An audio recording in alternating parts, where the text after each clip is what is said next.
बोलो बोलो दुर्गा माता की।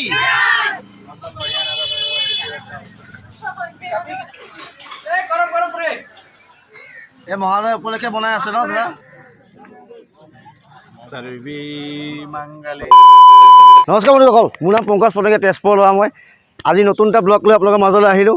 আজি বিশেষ এটা দিন মহালয়া, আৰু মহালয়া উপলক্ষে আপোনালোকক দেখুৱাম গোটেইখিনি কথা। ঠিক আছে, আমাৰ তেজপুৰ আজি কেনেকৈ উদযাপন কৰিছে মহালয়া, মোৰ লগত থাকিব আৰু বলক। মহালয়া বুলি ওলাই আহিছে ন? কেনেকুৱা লাগিছে? কেনেকুৱা লাগিছে? বহুত ভাল লাগিছে। হয় আজি মানে মহালয়া হয় ভাল লাগিছে, বহুত ভাল লাগিছে।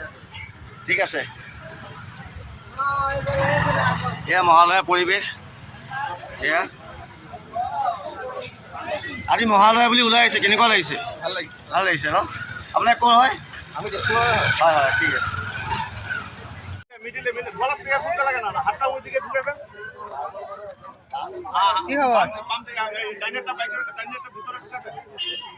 এই তেজপুৰ গণেশ ঘাটৰ পৰিৱেশ। এয়া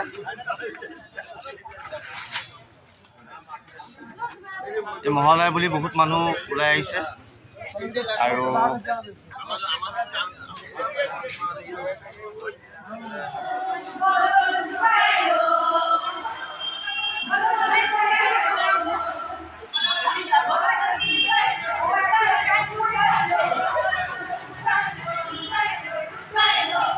আমাৰ তেজপুৰৰ মহালয়া উদযাপন চলি আছে।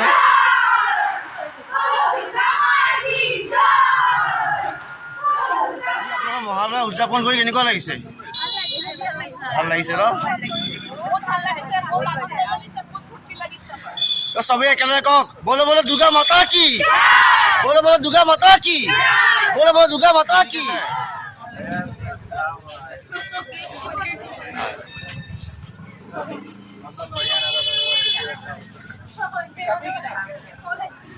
এয়া যুৱক যুৱতীসকল এয়া ওলাই আহিছে আজি চাফ চিকুণৰ কাৰণে, আৰু পৰিৱেশৰ ওপৰত ধ্যান ৰাখিছে। তেখেতসকলে ওলাই আহিছে আজি পৰিৱেশটো চাফা কৰিবলৈ। ভাল লাগিছে তেনেকৈ, আপোনালোকে ওলাই আহিবচোন, আমাৰ পৰিৱেশটো চাফা হৈ থাকিব। या देवी सर्वभूतेषु शक्तिरूपेण संस्थिता नमस्तस्यै नमस्तस्यै नमस्तस्यै नमो नमो। এই মহালয়া উপলক্ষে বনাই আছে ন দাদা? হয় হয়, মহালয়াৰ কাৰণে বনাই আছো। ঠিক আছে ঠিক আছে।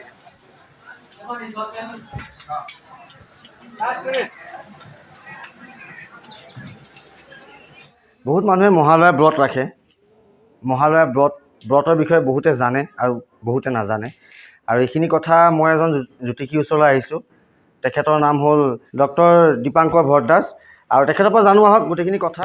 নমস্কাৰ, মোৰ নাম দীপাংকৰ ভৰদ্বাজ।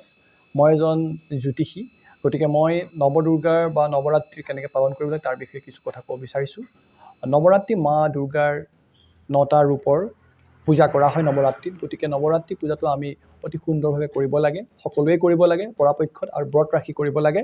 আমি নৱৰাত্ৰিত আমি মাৰ 9টা ৰূপৰ আমি পূজা কৰোঁ। সেয়া হৈছে শৈলীপুত্ৰী ব্ৰহ্মচাৰিণী চন্দ্ৰঘণ্টা, পুষ্কুন্দা ৰূপত স্কন্ধ মাতা কাত্যায়নী, কালৰাত্ৰি মহাগৌৰী আৰু সিদ্ধি দাত্ৰী। গতিকে এই 9টা ৰূপত আমি মা দুৰ্গাৰ পূজা কৰিব লাগে।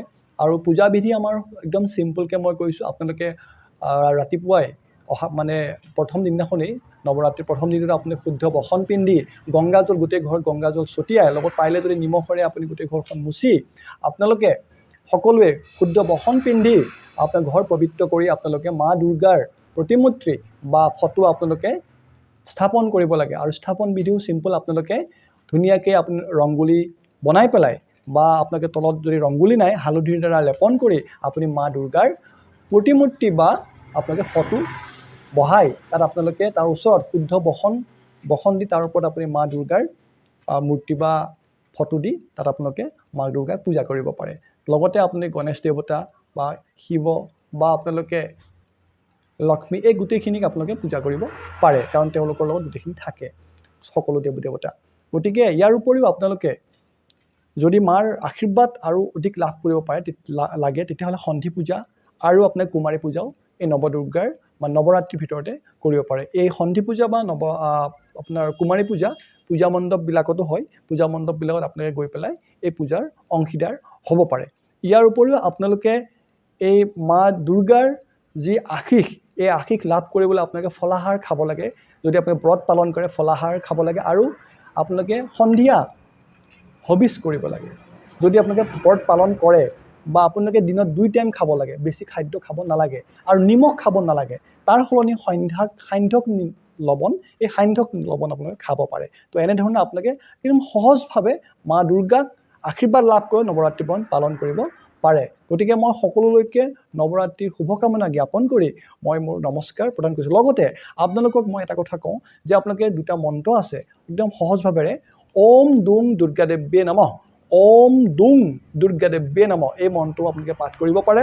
লগতে আপোনালোকে ইয়া দেৱী সৰ্বে ভূতেষু শক্তিৰূপেণ সংস্থিতা নমস্তস্তে নমস্তস্তে নমস্তস্তে নমো নমঃ এই মন্ত্ৰ আপোনালোকে জপ কৰিব পাৰে। গতিকে মুঠতে মা দুৰ্গাক জপ কৰি সাধনা কৰি আপোনালোকে শক্তি লাভ কৰক আৰু গোটেই বছৰটো আপোনাৰ সুখ শান্তি আৰু সমৃদ্ধিত বসবাস কৰক। ওম শান্তি ওম। যদি মোৰ ভিডিঅ'টো আপোনালোকে চাই আজি ভাল পালে তেনে লাইক কৰি দিব, শ্বেয়াৰ কৰি দিব আৰু কমেণ্ট কৰি দিব। ঠিক আছে, বাই বাই।